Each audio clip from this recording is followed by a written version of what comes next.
Hey all, Grolo here. CIG just dropped the latest Star Citizen Live, a Q&A on earning in the verse. It's been a bit since I reacted to one of their videos. The last several have been trailers or ship reviews. Not so much something I'd have a lot to say about. I did miss the Q&A on vehicle flight balance, but again, while I understand it's important, it's not something I've got a lot to say about, and my hot take is it's not as important as it's often made out to be. Now, I understand a lot of folks will feel different. There's a lot of different types of players out there, and this player has managed to have a lot of fun with Dune Awakening's stupid flight models, so your mileage may vary. Anyway, this SCL seemed to be right up my alley, so let's check it out. Hi, everybody. Welcome. I'm Jared, and I'm the host of Star Citizen Live, a show that we used to do every week and have only done like 4 times this year because a bunch of the people who I work with changed the very nature of our project. For the better. It's been a good year. If you've never seen Star Citizen Live before, and you're so lucky if you haven't, it's where we take about an hour out of the end of our week, and I invite CIG developers onto the show, and we talk about various work things. Usually they come back. Sometimes they don't. Sometimes it's like, Jared, what the heck did you get me into? And I'm like, well, it's not easy. But on today's show, it's going to be one of those. It's going to be one of those shows where we get deep and. Nope, that's not where I wanted to go with that. We're gonna go heavy into one of the most attractive and exciting topics of all: economy, loot, mission rewards, inventory systems. Hallelujah! No, it's going to be a good one. So joining us on the show this week, we have members from several different CIG teams who all come together to work on these various systems. So we'll go around and introduce them. This is one of those Zoom calls, so everybody's at their desk because we didn't have enough chairs. So we're going to start with who? Let's go to Zoom and see who's on the screen. Who do we start with? Jacob! Congratulations, you won Zoom lottery. Who are you? Amazing. And what do you do? Yeah, hi. I'm Jacob. I'm a senior gameplay programmer, and I'm here this time because I have been programming a lot of these stuff for loot and harvestables, which is what all of these wonderful designers will be talking about for the rest of the show. Yeah. Okay. Randomizer here. Declan, who are you and what do you do for Star Citizen? Hello. Yeah, my name's Deck, system designer. I work on crafting, which we'll talk a little bit about, and inventory reworks, which is very exciting. Immediately next to you, Luke, who are you and what do you do? Inventory rework. Hi, I'm Luke. Love to hear more about that. I am here to talk to you about loot. Loot. The musical instrument, you mean? Yeah, I'm going to play the loot. Okay. Wouldn't be the weirdest thing we've ever done on SEO. Andre, who are you and what do you do for Star Citizen? Hi, I'm Andre. I'm the economy designer. And what does an economy designer do? We take care of Design almost economies. everything that has to do with shops, value of items, rewards. Yeah, so almost everything. And you're the reason everybody's unhappy. Yes. And across from you, Nick, who are you and what do you do? I am Nick. I'm also an economy designer and also involved in everything, but not the reason that any of you are unhappy. Okay. So if we have Andre, why do we need you? We have 4 economy people. We have 3 economy designers and an incredible technical person who I'm not even sure what his job title is because he knows so much stuff. So Andre is lead and oversees everything. I mostly focus on missions and rewards and item prices and events and working with the mission team and the world famous Elliot Maltby. And Connor is commodities and trade routes and new systems and all the free trading and all that kind of stuff. He's the pretty face of economy. Connor is, yeah. Connor is. No, you. Come on, Luke. Come on. And you mentioned Elliot Maltby. It's a shame that he couldn't be here on the show with us this week. Yeah, it is. It's a real shame. But the terrible accident meant that... Accident completely his own fault and brought upon himself. In 2 right. Let me sleep. No, I've got people messing with my desk and I'm in the middle of an SEL. Hi. Hi. Should I introduce myself? I'm Elliot Maltby, the lead mission designer. And I spend all my Yeah. time on Twitch chat. Yeah, to spend all my time on Twitch chat or making you all shoot each other, according to Reddit. I saw a post that said you were one of the masterminds of the entire persistent universe the other day because you listen to Imagine Dragons. Yeah, like I was just playing Schedule 1, chilling. All right. So on today's show, we're going to go through a couple different topics. This is going to be a bit of a different show than normal. We are going to have a section at the end for questions from our community. But today, I want to go through basically the 4 key pillars of how items and stuff are acquired in the verse. To start, we're going to start with economy or money, things you can buy with money. So Andre and Nick, obviously as the economy designers, we're going to start with you here. How do you decide what goes into a shop and where? Well, as I mentioned, shops are part of our job. So first of all, we want to make sure that everything in the every game loop, every career in the game is accessible. So every activity I want it to be accessible. So if you want to trade, for example, you're always going to find FPS trading tool, or you're going to find sorry, I'm a bit nervous, obviously. You're always going to find if you want to trade, you're always going to find a tractor beam. You're going to find a ship that has a cargo grid. If you want to mine, you're going to find an attachment for that multi-tool. You're going to find a prospector. More than that, we try to keep everything tied to narrative. So you're going to find burritos in Stanton, and you're going to find rats on a stick in Pyro. And sometimes we just have fun with it. For example, Connor suggested that every farm in Pyro should have shotguns. He's from Texas, by the way. Okay, and I think I sent a thread to Nick the other day about how because Hurston was so salvage focused and everything, maybe Hurston should have salvage items in their stores and whatnot. There's a lot of thought that goes into positioning where something goes, not just how much it costs. Yeah. Exactly. Yeah, and I mean that's actually the kind of thing that the narrative team they would have a lot to talk about in this SCL as well. The narrative team has all of the history of the verse to date, and also all the stuff coming, and so they have a pretty good idea of the context of each location. So when it comes to what goes in what shops where, it's about bringing life to the stories that we already have by letting players, like Andre said, access to the game loops that are appropriate in each of those contexts, but without stopping people from playing things. So enabling game loops that fit the narrative. And Andre, you said making things accessible from the start, but at some point you go beyond the start. You're in mid game, you get to end game, stuff like this. Is everything supposed to be available in the store? Where do you draw the line for that's not something that should be available in the store? That's something that should go to one of the other ways that you attain things. It's very hard to say that there's a clear line. This is where a bit of the art comes in, and at some point you say, okay, this is an exclusive item, or this is something that you should only get into the end game, or maybe a lot of things, not even a maybe, that's going to be a certainty.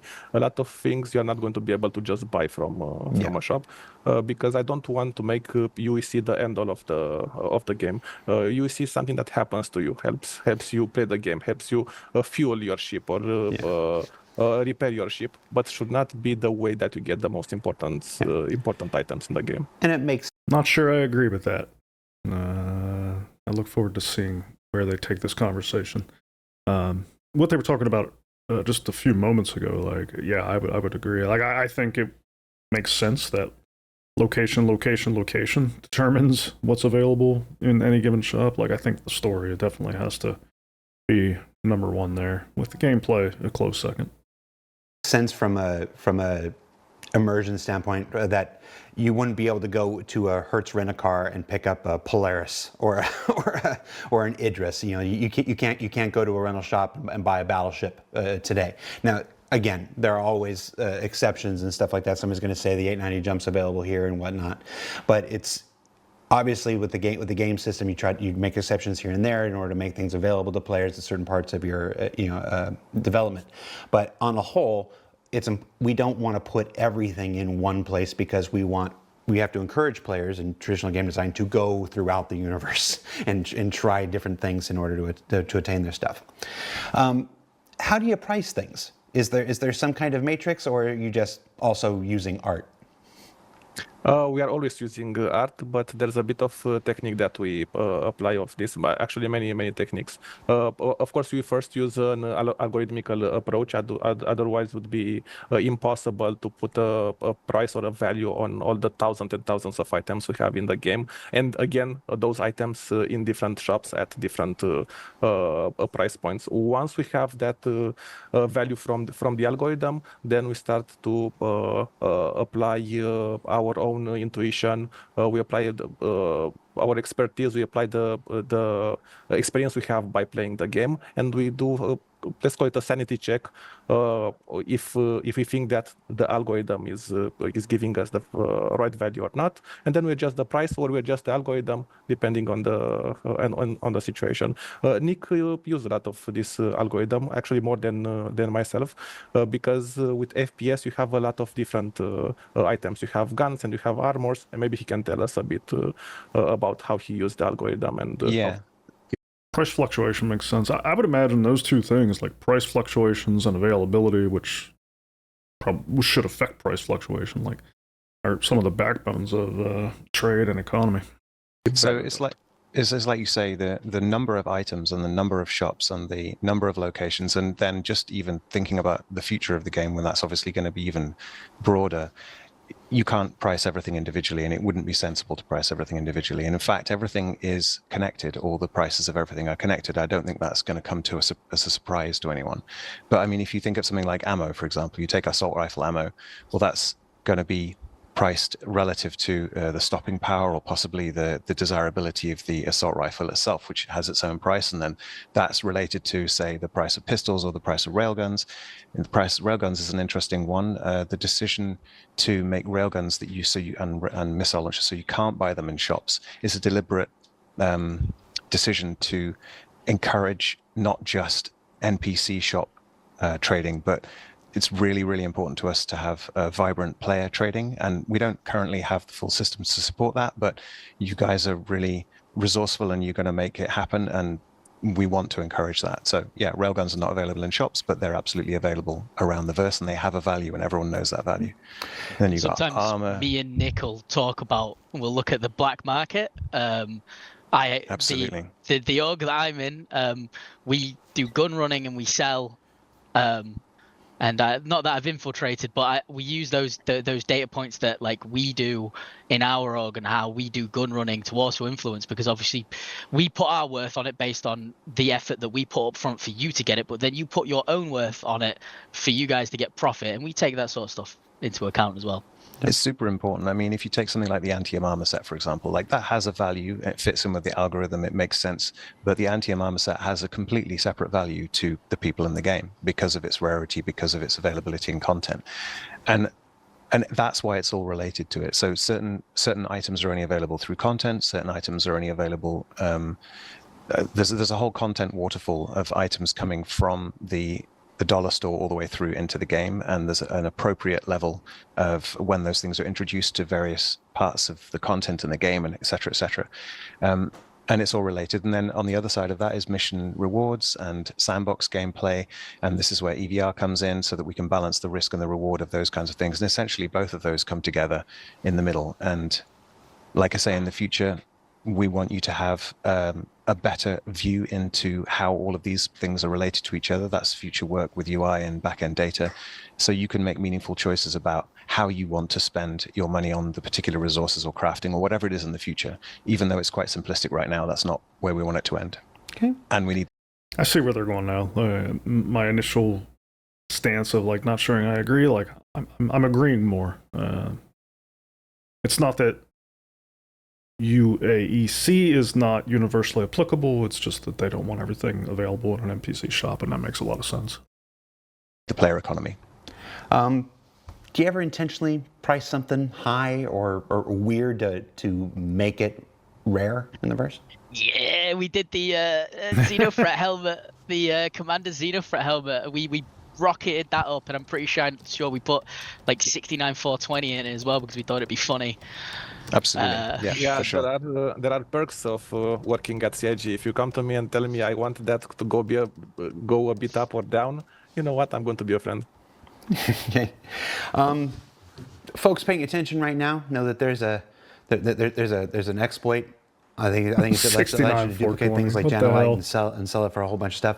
Folks are working on that. We're not going to talk about the fix for that and the adjustments for that right now. That's not being done by any of us.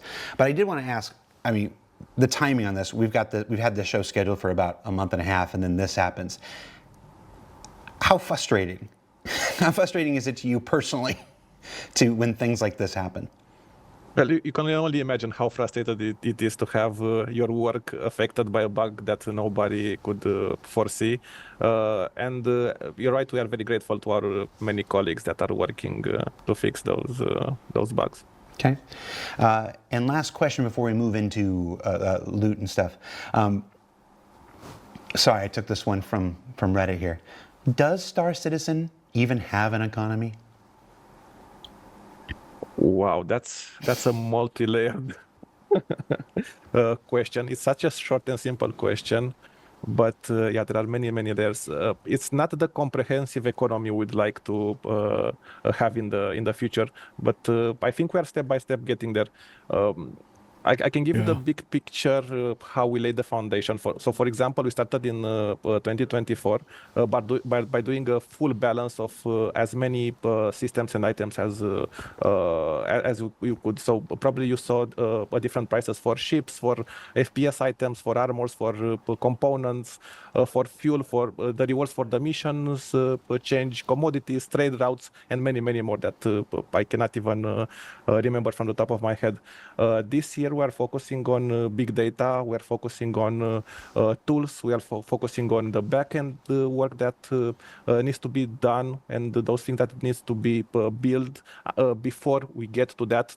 And now here insert your adjective, dynamic, live, responsive, all those things that we want to put into the economy that we all dream to have, and the economy that I joined the company to build. But we need to do that background work first, and you're not going to see those results in the game for some time. Only after that we can focus on UI and systems that are going to system that is going to expose all that work to you, the player. So until then, we are doing stuff like you could see still this year, but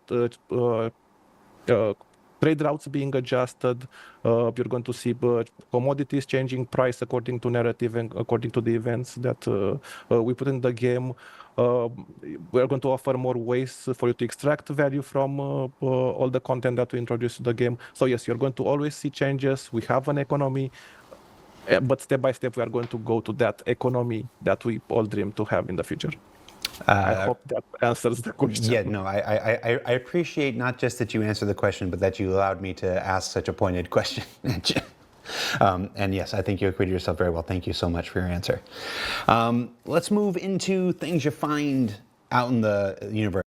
I'm sure the Reddit question was really asking, like, is there a player economy? Like, obviously there's some kind of an NPC game economy. There's, like, they were talking about, like, that there are price differences depending on where you go. There's availability. Like, there's a little bit of that. But, yeah, there's practically no player economy yet. That's what I cannot wait to see more of in the game, more support for, etc. I know there's some stuff like they were talking about, like the players running guns. I mean, there's a little bit of that, but like you're definitely working against the grain of the system to engage in that kind of stuff, and I can't wait to see it more universally well supported. Luke, talking loot here. What are the rules? How do we decide what goes into loot and where? Okay. Well, I think anyone who plays games enough kind of knows what to expect from loot, and we're not going to reinvent the wheel there. But for a long time, loot was owned by individual content designers, so it got a little bit inconsistent. And in initiative at the start of this year, I've taken it over as a systems designer to try and get things back to consistent again. And hopefully you'll notice that in it was Mine to Align and the most recent Stormbreaker locations. Align to Mine. How could you forget? Well, we called it Orbageddon, right? Like That's an internal name. You're not supposed to share internal names for this stuff. We have some really terrible internal names for things. Yep. Hex Penetrator. Yeah, like less said about that, the better. Okay, so basically we just take a few things like into account. Category of the item, rarity and size, because we all have to fit in a box. So we have 4 main categories, which are weapons and ammo, armor, medical, and then miscellaneous. And those ones are distinguished visually by different boxes. Miscellaneous can then be broken down into more specifics like food, mining, repair, so that if the level designers have like a cafeteria or a garage, they can place things that make more sense in there. And then we have 5 rarities: common, uncommon, rare, epic, and legendary. You'll find the first 4 of those in loot boxes. We have 3 different rarities of loot boxes: common, uncommon, rare. Epic, we don't have a box of that, but it appears in all those boxes in a very small amount, with more likelihood of getting rare if you are looking at a rare box. We don't have those distinguished visually yet, but that is the plan. We will be getting new models for those, so you'll be able to just glance at a box and see that, oh, that's a rare box. It'll be a lot shinier than the common one, I assume. And then we also have size of the item. We have 3 different sizes of boxes, and it makes sense that you can't find a railgun in a small weapons box. And it tends to be that as things get more powerful, they get larger. So you won't get you'll only get the full suit armors inside the largest armor box. So that's actually a pretty cool little detail. Again, I've been playing a lot of Dune recently, and there's a standard loot box size. It's all kind of the same size, and you can find any size item in any of it. Little things like that can definitely affect suspension of disbelief. So it's cool that they're thinking about those types of things for this. Another thing that they mentioned that I find comical, I don't know why, is they still call it level designers. Even when you're building worlds and universes, call them level designers. I don't know. I'm sure that's an industry-specific term, but I don't know. To me, it just sounds funny. It's kind of reminds me of like the old school, like Nintendo, Sega Genesis level, on the side scrollers. But here we are. They're designing a parallel universe and still calling it level designers. Turned out that as far as gameplay goes, a large box, the size of a box, is actually, I think, more important than the rarity of a box, because what is rare? Like, it's kind of like a tint on an item or something like that. And then we have like legendary items, and those don't appear in loot boxes. Those are saved for the location. So in Orbageddon, in Align to Mine, or whatever it's called, we had the camo rifle, vault rifle. Don't shake your head. And we had the camo hunter outfit, hunter armor. And then in Stormageddon, we had Stormbreaker. We had the bright yellow radiation suits. And those will never be found anywhere else. They'll be found in those locations. Whereas all the other stuff that's kind of unique to those locations, it's only unique right now. As they get older, they'll kind of spill out into other locations as well. And how we decide where they go, so those individual boxes or the loot, we draw a map of the location, and then we decide how difficult it is to get into all those rooms, and then assign them a loot value, and that determines whether they can have like uncommon or common loot inside them. And we are, maybe good to mention, we are also making it like an active effort to go back through some of our old locations and update them sort of to snuff. Obviously there's no date on when that is or when that's going to finish, but it's something we are trying to do to make sure we be consistent. And that will be done using the new kind of extension to the system that Jacob's currently working on, which makes it easier for us just generally to set up loot, to place loot, but also to define locations. So you'll start seeing like differences between Stanton and Pyro through loot. Yeah, so a lot of what Luke has said is things that we're already doing. We're trying to make each location have its own themed loot in some way, but it currently takes quite a lot of manual intervention to make that happen. A lot of inefficiencies in the workflow. So I've been working on some extensions to the system to improve our tools around that and make it easier for designers to set up things in such a way that it can scale to all of our different locations, all our different systems, and grow for the future as well. Yeah, when I first started on this, I remember you saying this system was made to place rocks and trees. And one part amazing of the system was made to place rocks and trees, and now it's grown, and it's even placing Atlas geosuits, I think, in certain places. You didn't say I couldn't, Jacob. If you don't tell me I can't do something, I'm going to do it, all right? Yeah. God, that might be the truest words ever spoken in SEL. I'm a designer. My goal is to get stuff done by any means necessarily, and if it means I'm using something called a harvestable to place down an atlas, I'm gonna goddamn do it. Yeah. No, I understand that. I respect that. But then I still. That sounds like the kind of person I would go to war with. So you will not use this system for that. What I do is I will try to adapt to the changing needs that the designers have as we're making new content, and what might not have been supported at one particular time will be supported later. So we keep growing our technology as the needs of our content and gameplay grow as well. Yeah, that's actually where I want to take this. I want to ask you now. So obviously we're now using we've now taken the harvestable system and adapted it to better place loot and stuff. There are technical limitations that we just got done talking about. Luke, at the beginning of this, you mentioned that there was an organizational limitation before this year where all the individual content designers were responsible for doing this, and there wasn't any kind of global overarching theme or process to this.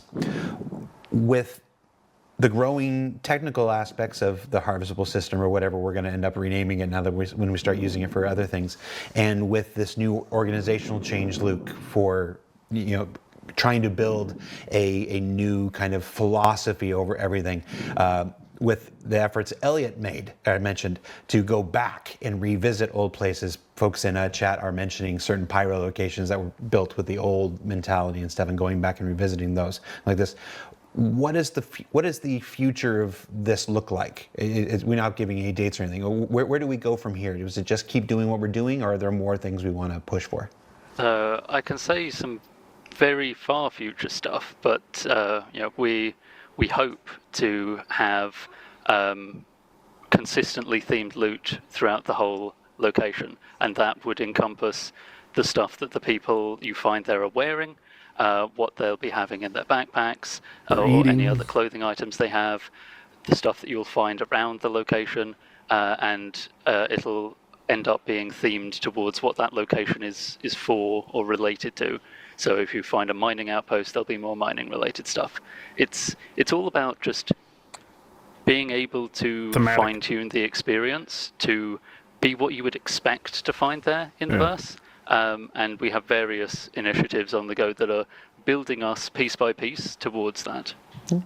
And because everybody gets a question that it's gonna be a little harder to answer. Andre, still sorry for the economy one. I'm not really. You did great. It's all right. One of the things that separates us from other MMOs is that one of the many things anyway is we physicalize everything.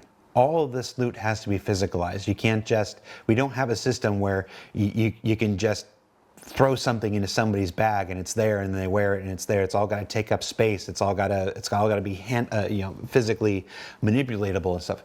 Does this? I'm pretty sure I know the answer, but I'm going to ask. Does this make your job easier or harder? Fuck ton harder. Very hard. That's your second bomb this this call. That's what I was just saying with Dune Awakening. Like, Dune Awakening does not impose that limitation on itself. I mean, everything you loot, like, it's all the same size chests and lootables whenever you're running, like, these little POIs or whatever, and you walk up to it and you open it up, and it's just a grid of squares, and everything's a square in there, right? And so, like, it doesn't matter if it's a rock that you're pulling out of the thing or if it's a sniper rifle, it's just a square in a box. So yeah, that's got to make their jobs way harder. You got to be careful there. I'm so sorry. But yes, it makes it a lot harder for sure. There's like different layers to the physicalization as well. So just saying it takes up space. That means even within an inventory, we are measuring the dimensions of the item and the volume that it will take up, so that you can't fit a super long thing in a really small box, even if its volume would technically fit. So that gives more work for me to do in terms of the maths internally. But then there's more level design and system design kind of perspectives on this as well. Which Luke might be able to say more about, of how we choose between when we're going to present the item to you physically in the world, or when we're going to present you with a loot box that you have to look inside. Yeah, you asked, does it make it harder? I think it makes it harder for everyone, even the players, but especially the devs, because we have been physicalizing certain items. It's always the items that are particularly rare or useful. Like, if we want to draw your attention to this, we'll put it in the world. We do that in like an eye-catching way within the level. So a line of mine we place for vault weapons and gun racks. Recently those got lit consistently to really show off what's inside there. And there was the radiation suit is now available on a mannequin. And we'll be using that quite often, I think, from now on, and going back through and placing it. But the other reasons, other than technical reasons, we don't want physicalized loot everywhere, is because loot boxes solve all the downsides of that. So you can group items together, and they're in an easily recognizable package, whereas a big red box, whatever, physicalized items, you can easily mistake those for static props on tables and maybe miss them. It massively speeds up the jobs of level designers and artists to kind of place these things around. You imagine placing individual pieces all over tables, making sure you've got room for them. And then it makes my job easier, because if anything changes in loot, we don't have to go back through every level and delete individual bits and pieces. I just change what's going to spawn in the box that's there. And then finally, like, it just hides respawning, the respawning of bits and pieces. Nothing pops in on tables. It just, we refresh inside the box. All very good points. It's a difficult thing to balance, because you're going to have, like, as Luke says, it does make our wouldn't life have considered harder, a lot of that. and it can make, sometimes, as Luke said, the player's life harder, but it can also make the experience better. Like, when we're designing things like Stormbreaker and A Line of Mine, you think back to playing games when I was a kid.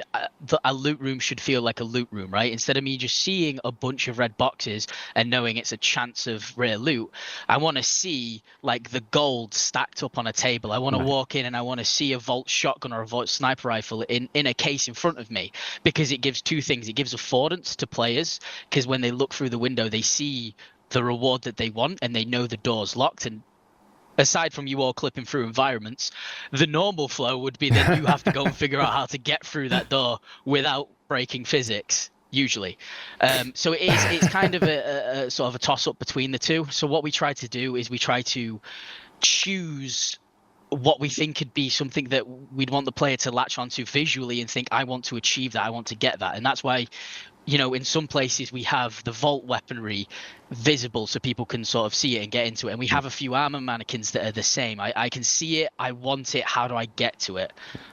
And physicalizing affords us the opportunity to make a more immersive universe. It's going to become a big part of when player housing and stuff comes online, and being able to decorate your homes and your habs and your hangars and stuff with the things that you've collected and stuff like this. Keep dropping all those teasers. It makes the job harder, but the rewards down the line are still everything that we're shooting for and stuff. So it's like anything else, like a lot of things else with Star Citizen. We didn't take the easy path, we take the harder path, but when it works and when we can do it right, it is much more rewarding.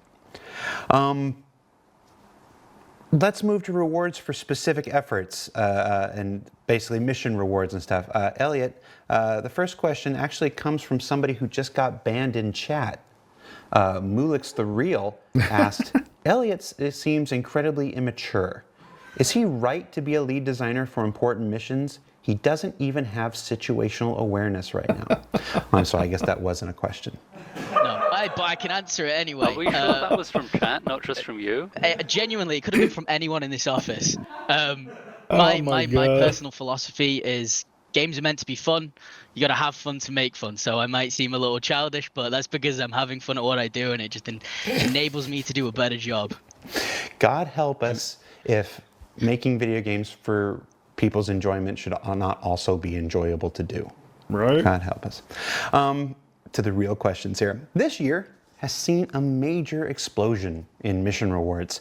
Was this a technical limitation that we overcame, a philosophy change in development, or was something else at play?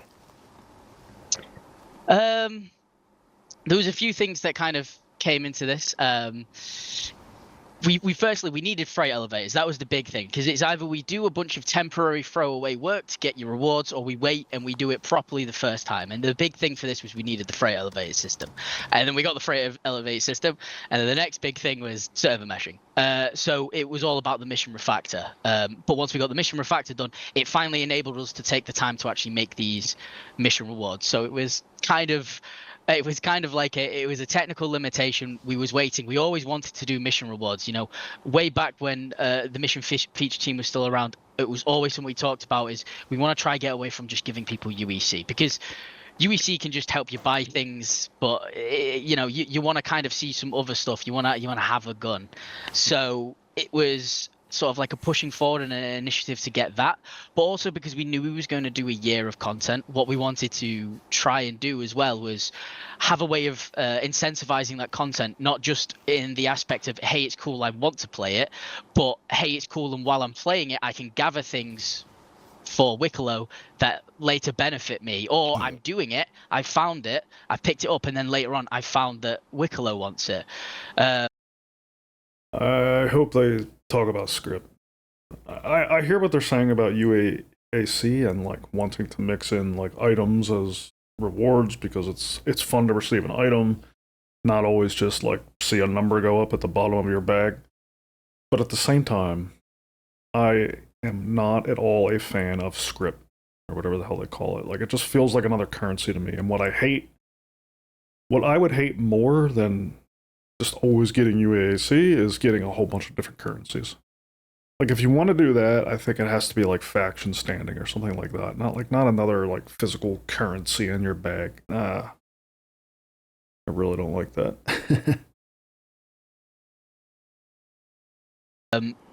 So that's where mission rewards come from. It's not going to stay with just Wicklow. We're going to keep pushing it out. We already have with both Foxwell and Headhunters. There's a lot of missions. They give out script, obviously, and they give it directly to your home location. You know, that's something we'll see for other missions going forward. Are there ever any considerations for how weighty or meaningful the reward should be? Like, should a mission reward inherently have more value than something you find in a box or buy in a store? Yeah, it's a balancing act, right? Like most things, we always want to strive for a mix of, here's a mission thing, it's really cool, and you can only get it via missions because obviously then it incentivizes the mission. And then we'll have some items that you can get via a mission, or you could find as potentially a rare drop inside of loot boxes, or it's something that you can't get via mission, you can only get via loot. We try to achieve a nice mix of it all, but we always want to make sure that some items are visually distinct via the methods of getting them. This is so, say I'm walking around in my Stormbreaker uniform that I've got from Wicklow, right? And Nick Wardle, who obviously doesn't read very well and hasn't read the contract, comes up to me and goes, "Hey, I've put my glasses on and I really like the armor that you're wearing. Where do I get that from?" And then I can slowly, walk Nick through and be like, "Hey, you need to go do the Stormbreaker event. I know your reactions have degraded and have slowed down, but I'll come and help you a bit, and we'll go through it together, and I'll help you get the items you need." Honestly, and it's something to do with experience and, the wisdom of years as opposed to youth and impetuousness. Got a fucking few years there, aren't you, mate? That's your third one. So Elliot is absolutely right. And I think it's important to discuss what we mean by value, because something can have value to someone and it's nothing to do with UEC. So the mission rewards have value to people, not because they're worth UEC. Sorry, I was just thinking about how much better looking you are than Elliot. So Listen, I know it. That's the main reason I'm salty. The other thing which is crazy is, I'm 6'2", which means I'm 3 foot taller than Elliot, which is crazy. go ahead. Fuck off. Go That's a over there lie. and stand next to him. Right now, No. Nick. Go stand next to him right now. I swear to God, I'll break your knee. See it. I'm kneeling. I was kneeling. It was a joke. You weren't kneeling that much. Goblin confirmed live. Let's go. Listen, Goblin Gathering isn't named after me. I thought it was named after the Magic the Gathering card, but then I found out what it was named after, and that's a good story. Wicklow has been a major new avenue for mission and event rewards this year. Where'd that come from, and how'd that come about? So previously, as I mentioned, we knew we wanted to do a content year, and we wanted to make some really cool things for players, but we also wanted to make sure that we gave them more reasons than this is just new content to go and engage with it. We wanted to give specific rewards that are tied to content, or tied to multiple pieces of content.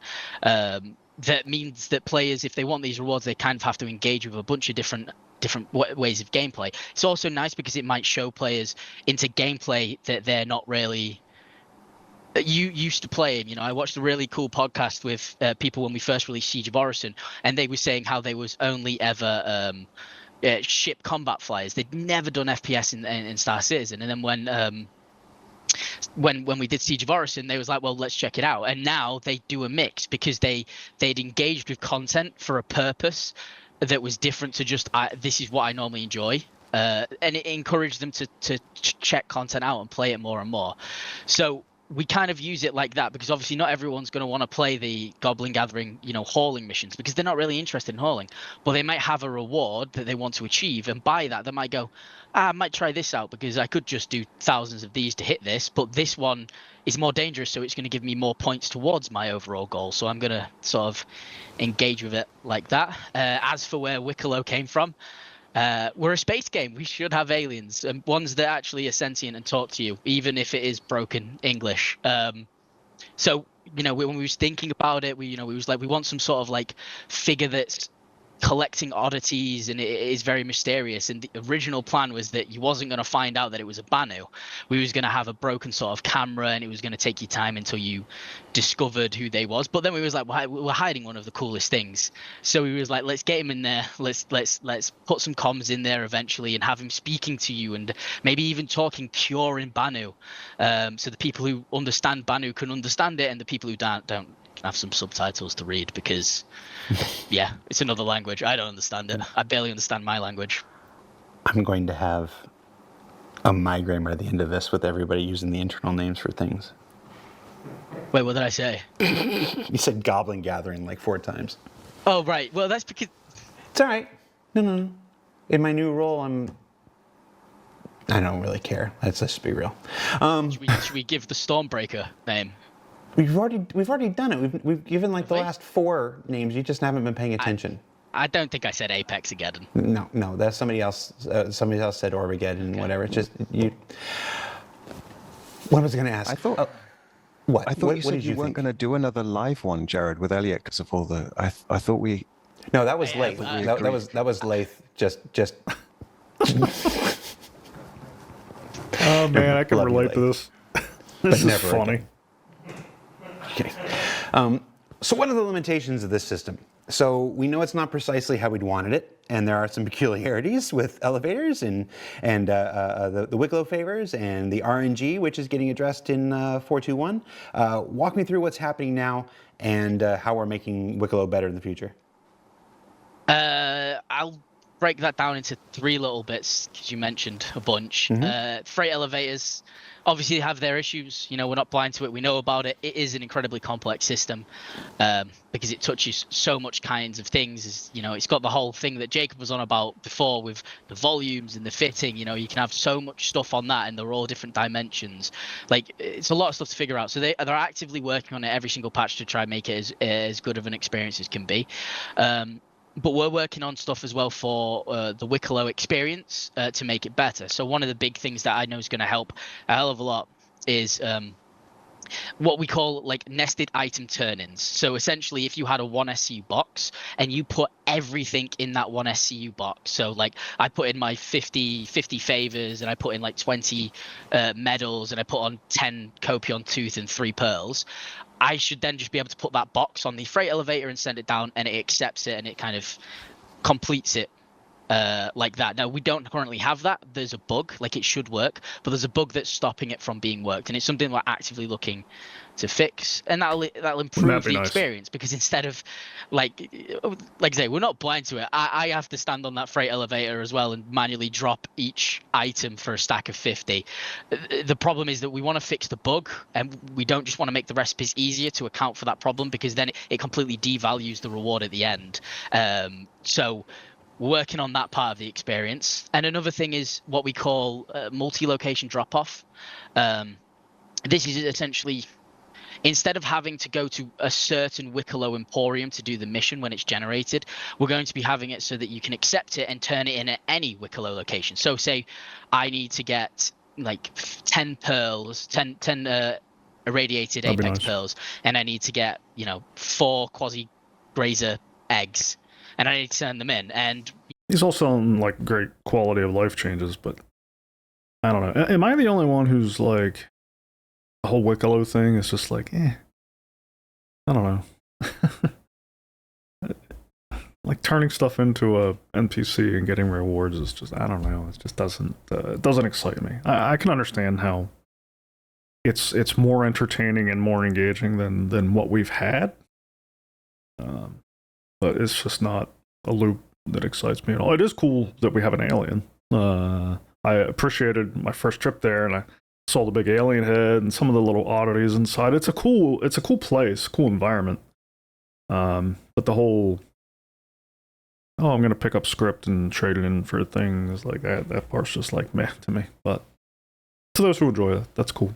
Just doesn't excite me, that's all. Station thing is closer to the pyro jump point, so I want to turn the pearls in there, and then the quasis spawn over here, and that's close to this station, so I want to turn it there. We're going to enable it eventually so you can do that. And what will happen is, if you've deposited the pearls here and then you finish the eggs off in this other location, it doesn't matter where you put it. Wherever you complete the recipe is where you'll be given the award, but you can drop them off at any location. This way you can choose exactly where you want to go and finish the mission. And when we get that tech, it won't just obviously come to Wick. It will come to a bunch of our missions where we notice this is kind of like a pain point of right, well, I have to go all the way over here now, and I don't want to. But that should help. That'll be the freight stuff. Favors are something we want to keep because they're in lore they're a representation of the Banu. Because they don't write stuff down, they don't really have that history thing. If you do work for me, and I'm a Banu, I won't remember that. So a favor is like a token that says yeah, if I give you this, it means that I've done substantial amount of work for you. And then me as a Banu, I'll go, okay, right, well, I can't remember it, but because you have my favor cube, I will honor the deal, honor the agreement. But favors also act as a purpose, which is stopping your items being deleted. We have some technical limitations, obviously, in the game where certain amounts of items in one zone can cause lag, frame drop, physics to freak out, all of these kinds of things. And what we have is this density cleanup system that eventually, when it violates a rule set, it starts cleaning them up. But because obviously we need the worth of the items, but we have the limitation of too many items in one space causes problems. Favors are also used as a conversion method. So when we ask for you to trade in 50 Karanite for one favor, it like I say, it's a conversion. Instead of asking you to put 500 Karanite down and 450 of them be deleted, and you're like, oh, my hard work, no. If you don't get a crash or whatever else, that's why the favors exist, and they're going to continue existing because they're a really interesting piece of the lore. But the idea is that we'd be able to have more items in bulk when we can do that sort of box thing. So favors will stay, but they'll kind of morph a little bit for how we use them. Not a big fan of favor staying. To me, this feels like the script. Like, it's just another currency. Like, I don't know. I'm the kind of person, I go into a game like Lost Ark, which has like 10,342 different currencies, and like that shit just overwhelms me. Like, I don't even want to deal with anything because, like, I can't keep track mentally of how this currency relates to that one and what the conversion rate is between this and that. And like, I understand here what they're saying with like the ability for any turn-in to be represented as a favor. That may be a little interesting. But in general here, like I'm seeing, we already had UAC, now we have scripts, now we have favors. Like, I just don't want to see the game get to the point where there's like a billion different currencies. And I don't know, it's a slippery slope. Yes, each one has value and meaning, and it makes sense in isolation, but like, if that continues, like, where does it end up? Like, I would rather just see faction reputation systems, numeric, easily understandable on a board somewhere than like all this different stuff. I don't know. What do you think? I'd love to hear your opinions. Like, do you agree with me? Am I not making any sense here? I'm open to it. Let's go. And RNG. RNG. This is something obviously we've looked at for 4.2.1, and we've put in some fixes that people have been playing. RNG and grinding is very typical for MMO, and it's something obviously we want as well. We want you to put in effort, because effort means the valuation of the things you get as a reward goes up. You've put your time into it. But the point where we've changed it was that the RNG was done a lot more on the reward side. So instead of going, I want this item, and this is all the stuff I need to get for it, we would go, here's a list of a bunch of items you could possibly get if you give this stuff, which, randomizing the reward isn't as fun, because then you've got all this work done, you go for the excitement of getting the reward, and then it's like, hey, you got this, and you're like, yeah, that's not what I wanted. So we've kind of changed where that is.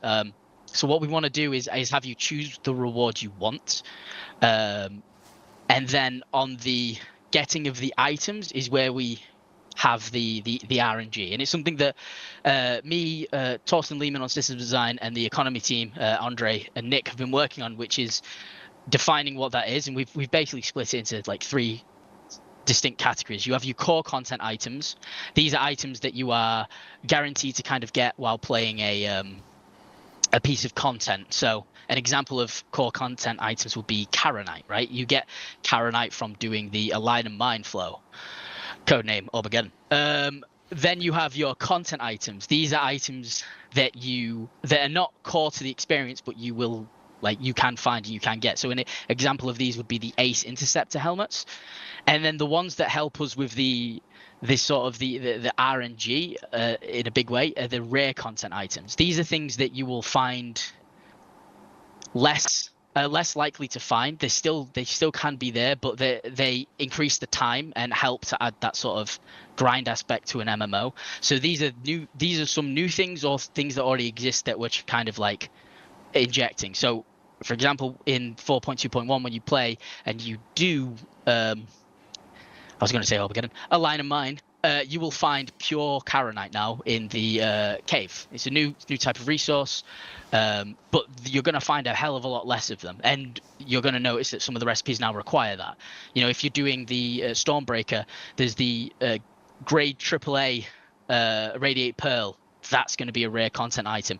We've got a bunch of war badges for ship battles that you can find on the Ace pilots, but they have a chance to spawn. You can find them in Luke's loot boxes, but they have a rare chance to spawn. And this is kind of like how we're looking to keep a little bit of the RNG and keep a little bit of the grind, but you decide up front what is your reward you want. So you don't have to end up with like 50 like terrapins from Wicklow, all just because you wanted a completely different ship. This all makes sense. Yeah, I couldn't agree more that like a random reward would feel bad. Go back to earlier MMOs, even World of Warcraft gets this right. I mean, you know the reward you're going to receive when you do the thing. The randomization is how much effort it takes to reach that point, which it sounds just like what these folks are moving towards. Like how many freaking raptors in World of Warcraft do not have a horn? You know, when you get that quest and it's like, go get 10 raptor horns, and you're like 90 raptors deep, and you're like, how freaking many raptors don't have horns? Like that sounds like that's the model they're moving towards. It works. Fine. Let's do it. Yeah. Listen, it was a long question. What do you want me to do? No, it was great answer, Elliot. You're playing with dolls. What are you doing? I want to read 2 comments from the chat. First was from great. Saint Deacon. This was caught by the auto mod, so I want to make sure this gets out there. 9 unicorn horns, my virginity, my eldest child, and 900 hairs from a tick's butt. What do you think, Nick? I'm good with that. You want to put that as a recipe? How does he have his virginity? I think that's reasonable. I'm not sure which one of those is. I'm not sure which one is the rare content on that one. Is it the butt ticks? I'm not sure. Definitely not the virginity for sure. No, he's definitely still got that one. But and then another comment from Blues Minx. I love Elliot Maltby. I could listen to him for hours. Please continue talking about what you're talking about, Elliot Maltby, and don't change the topic at all. He's being very gracious and good in the chat. All right, so our last pillar here, Declan, you've been waiting patiently and hanging out. It's your time, baby. It's your time. It's your stuff time, you make baby. and storing it. Now, obviously, we're not going to go too far into crafting. As we get closer to the actual implementation of crafting the PU, there'll be ISCs and there'll be SCLs and stuff like that. I can't wait.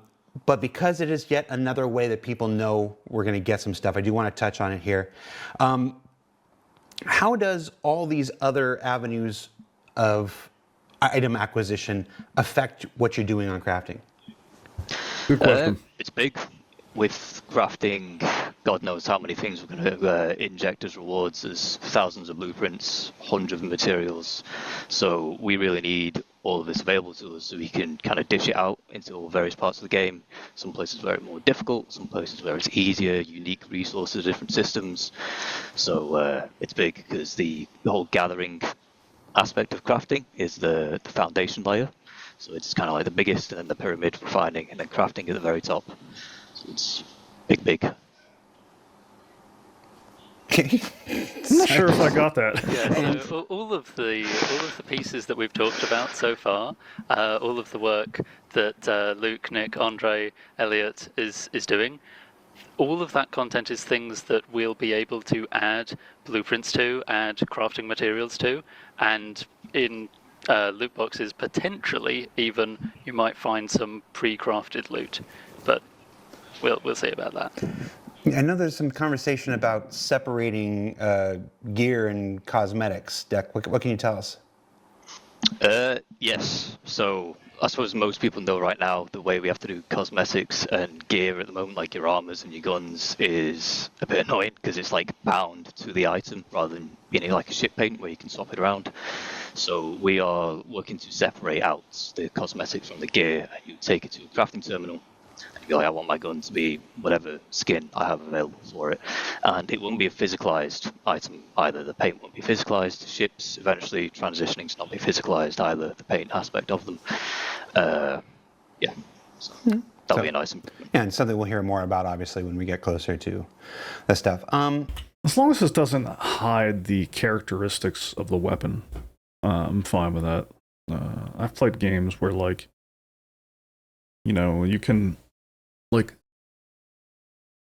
there's a difference between a round, like a small round shield and a large tower shield, and yet people can put a small round shield skin on a large tower shield, so it looks like they're wielding a small round shield, but they get all the benefits of a huge tower shield. Like, I hate that. I hate skinning systems and theme systems that work that way. So I hope whatever they're landing on here with the separation of appearances from physical goods, I hope that they don't go down that path. Yeah.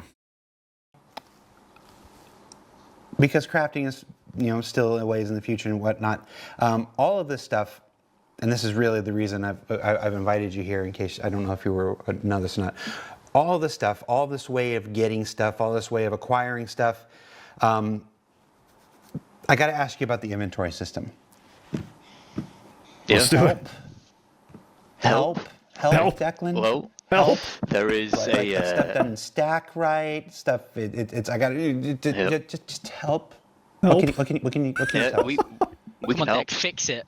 Well, I'm personally not fixing it. However, the talented folks in Montreal are working on a rework at the moment, so I will share some concept UI of what being worked on, and we can talk through it. Hang on, I don't use Zoom much, so here we go. So we're looking at some concept UI here. Obviously, you can see there's a visual facelift, but kind of the most interesting aspect to me isn't super obvious straight away, and that is that you'll be able to access other inventories that are nearby to you within proximity. So if we start drawing, imagine we've got our storage box over here, and then we kill the guy. Yeah, thank you. We kill the guy. Here he is. He's on the floor. So he would be accessible as one of the tabs up here, and then the inventory box would be over here. Same on the other side. And so when you press I to access the inventory, you can then access the dead bodies inventory, access your storage box. You can start moving stuff around without having to directly go up to the body, go up to the box, press F. So it's much, much quicker to kind of get in there and start looting. This is a massive W. As you all know, like, I've been playing a lot of Dune Awakening lately, and this is one thing that Dune Awakening does very well. Like, whenever you bring up your inventory screen in Dune Awakening, there's a little drop down to the top where you can select inventories. Like, say you're standing on your base, right? You have your personal backpack that comes up by default, but there's a drop down on the top that allows you to cycle between, like, any vehicles on the base, so I can access the inventory of my ornithopter or my buggy or whatever, and the box that I'm interacting with, or the machine that I'm interacting with, or the crafting station, whatever it is, it has its inventory over here on the right, my backpack or the vehicles over here on the left, and so I can easily, like, move things between my vehicle and the box that I'm looking at, or my backpack, or I can move it from a vehicle to the box to my backpack. I can shift things around very easily, and it looks like that is very similar to the approach that they're taking here. It looks like instead of a drop down, it looks like they're using icons on the top where he has that red and green arrow pointing down. It looks like you can easily toggle between. This looks even better than the Dune Awakening system. So it looks like I can toggle between any local inventory container on either side, left or right, to achieve, like, whatever kind of thing I'm going for. Maybe I want to move stuff from the dead body to the box, or from the dead body to me, or from the box to me. You know what I mean? Like, this is a huge step forward. And after playing Dune Awakening, like I'm like, oh my gosh, I wish I had this in Star Citizen. So it's really cool to see that they are making progress on this, even though this is just a mock UI at the moment. Oh my gosh, it cannot come soon enough. We'll just get rid of all this. If we focus in on one of the panels, you can see it's called Personal All. That's just kind of the default personal would be on the left, and it's all because it's showing everything that is stored. There's a search icon at up that there. moment. If you wanted to see what is in your backpack in particular, you have these side tabs, and then we have a search function which has been added in. If you were to click this, a search box would come out over here, and you can search the item that you want. You have your select all, your opacity, you have your filters. These filters are kind of similar to Freight Elevator, where you have the drop-down box with the subcategories here. And we're working on these filters being multi-purpose. What I mean by that is, at the moment, filters, you click them once, and it means I want to see these items. If you were to click them twice, it would hide that category of item. Now, there's a lot of people with Freight Elevators full of decorations they don't really care about at the time, so they can just hide all the decorations if they want to. Clear filters, sourcing options. When crafting comes in, this will be big because you want to sort by quality, items here, that kind of stuff. And then tucked away in the corner is stack all. So that's a nice quality of life addition as well. Just a nice little addition. Just a nice little addition. Yeah, Nice. it really is. Anything about maybe getting to name our boxes, label our boxes? Yes, so this is your commodity box, and then this would be like a backpack, and one of the options will be to right-click and just rename them. So you can say like, oh, this is my box with high quality Jana lighting, whatever. Oh, I cannot wait. The only thing I'm thinking right now is when I'm looking at this, the row of icons on the top, where they said you could flip between local inventory things. You can see the little arrows up there on the left and right. I don't know if you can see my mouse. These little arrows here and here. Like if you're around a lot of boxes, I guess you would hit those to like shift those around. Like I could see the drop down system actually being a little superior here because you get a lot more space. Like in Dune, I hit that drop down up there and I get a huge list of all the boxes in the area. It seems to me like that would be a lot faster than kind of hitting those little arrows to scroll through everything in the area, even though I do think this looks better. And I guess if you're optimizing for scenarios in which there's only a few containers around you, this would probably make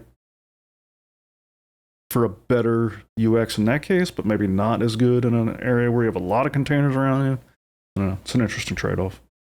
You've given Boring Gamer, Salty Mike, and Space Tomato so much content for the next week. Bro, we're not done. We've got tooltips and everything. Oh my god, here he goes. So, as you can see, looking at the inventory, everything's a square now. Instead of it being a mix of squares and long rectangles, that'll also be applied to the freight elevator, so the ship guns won't take up half the screen. Get a lot more information available to you.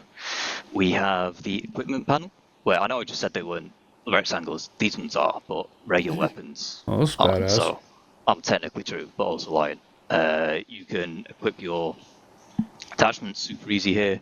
The 1, 2, 3 is basically like the slot they're in, and then again, if you were to look at your ammunition, you can see which weapon it's viable with. That's pretty badass. If we go over to the character, we have all the slots. The slots would be shown by default here, and they're contextual. So if you want to quickly see all the backpacks you have available to you, if you were to click the backpack slot, then the various inventories would filter to only show the backpacks.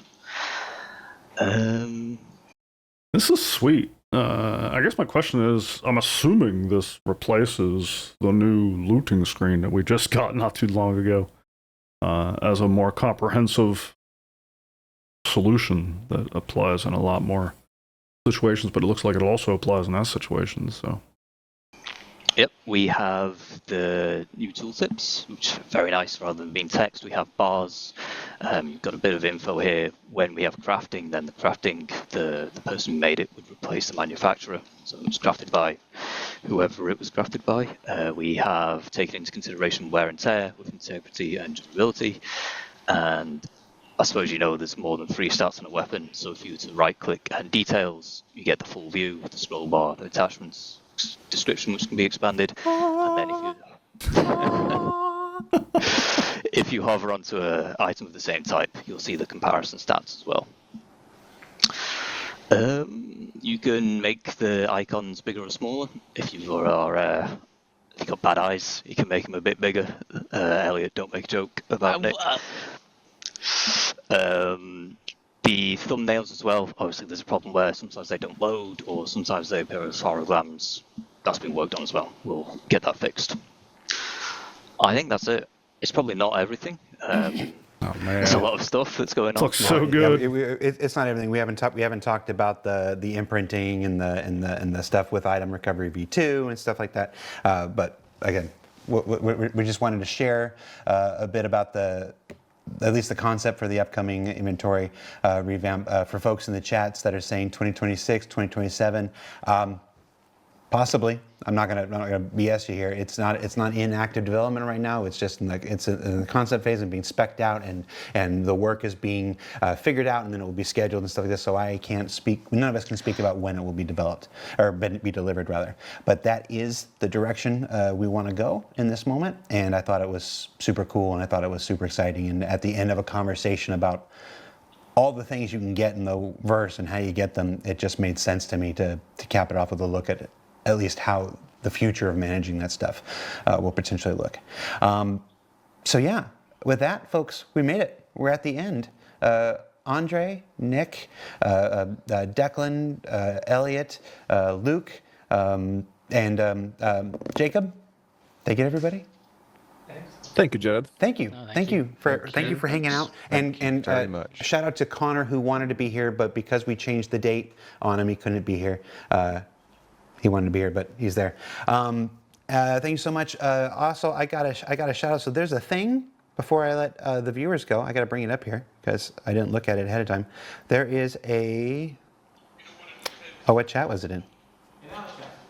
It's in your chat or my chat? There's a thing called Quantum Vegas.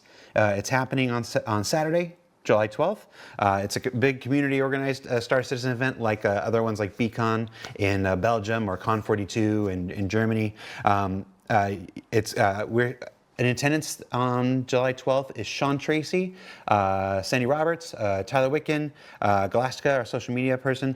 There's going to be panels and contests and a bunch of giveaways and a bunch of stuff that you can get. So if you're in the Vegas area or at least the Pacific Southwest and you can attend, that's on July 2nd, and you can check that out. Just search for quantumvegas.space. They had a space thing, and for details on that, and that's July 12th. As for me, that's it for this week's show. Come back next Thursday. It's a behind the ships episode dedicated to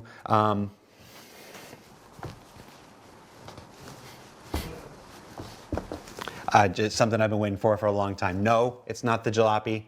It's something else. Just because I know people were going to think it's a jalopy, but it's been a ship that's near and dear to my heart, and it's coming to the verse real soon. So check that out next week, and then of course we'll be back. A lot of folks had questions about the new event that's currently testing on PTU. We have an ISC dedicated entirely to that and how the rewards work and how you can get all that stuff. That's coming in 2 weeks after that. So go play it. Put some bugs in for me, please. Oh yeah, I need them. Yes, but if you're on Play it. PT now, play it. Elliot's work is terrible, and he needs as much knocking on the pipes as possible I'll have you know all the these other economy people was done by can Nick fix Wardle, so if it's terrible, it's not me. It needs some playtesting. Go to the PTU. Exactly. He didn't have his glasses on when he was doing the numbers. I had the screen really big. So, somebody in the chat said, "Do you remember when SCL used to be professional?" And I'm like, "No." I've been here for every single one. Remember the summer show? Was it the summer show or the Christmas one? Which one was it? Why would you Jared? want it to be? I don't know what you're talking about. We don't talk about the anniversary show. I hope you're playing Hello Darkness, My Old Friend right there. Do we not have that queued up? No. All right. So that's it, everybody. Thanks for watching. Thanks for hanging out. Jump onto PTU and test if you can. It helps us release these things every single month. And come back for BTS next Thursday for a pretty spaceship. All right. Thanks. Bye. That was good. Good show. I think there was a lot. It kind of got off to a slow start for me, but man, the ending. I mean, we ended with like economy and crafting and inventory revamp and a lot of stuff there at the end. You know, I said a few times throughout the episode, like, I'm not a huge fan of kind of the direction on some of the reward systems with all these additional currencies popping into view. Wickelow's okay. As a long-term thing, it doesn't excite me all that much, but it's content in the game today, and that definitely has some value. The talk around economy, I think, is a little light, but like I appreciate what I'm hearing. They mentioned crafting. They didn't spend a whole lot of time on it. I'm very excited. They kind of talked about how like all the looting and rewarding and all that stuff they're talking about, how that feeds into a crafting system. I don't know that they really did a great job of explaining that. I keep thinking about like EVE Online whenever I think about this, and how, you know, simple systems that EVE introduced, like salvage. I mean, salvage in Star Citizen is like its whole thing, but like when it comes to like looting stuff out of boxes, being able to break that down into like its raw commodities or salvaging some kind of commodities from it, I think that's something that Star Citizen or EVE Online does really well. I'd love to see Star Citizen do that, so that you can feed the loot, like the FPS looting cycle, into the crafting system in various ways. Maybe some of it is finding components. Maybe some of it is like taking items that you're getting and breaking that down to feed into the crafting process, to make even better items than the ones you're finding. I'm hoping we see and hear a lot more of that kind of thing in the future. And of course, man, that inventory mock-up, even though it's likely we won't see that till 2026, 2027, I can't wait. The current one that we're living with is miserable, and after playing Dune Awakening and realizing that it can be so much better, not that we didn't know that, but actually seeing something a lot better in practice. Obviously, like, there's things that they're talking about on their mocks that even Dune doesn't do, so it definitely looks like a leap forward. And I can't wait to get it in my hands. And that's all I got. It was fun watching this. Definitely, it's one of the better ones they've put out in a while. I'm looking forward to the next ones. So I'll catch you all then. Let me know what your thoughts are. Anything I got right or wrong? Anything you disagree with or different opinions? Jump into the comments. Can't wait to discuss it with y'all. Thanks. Grolo out.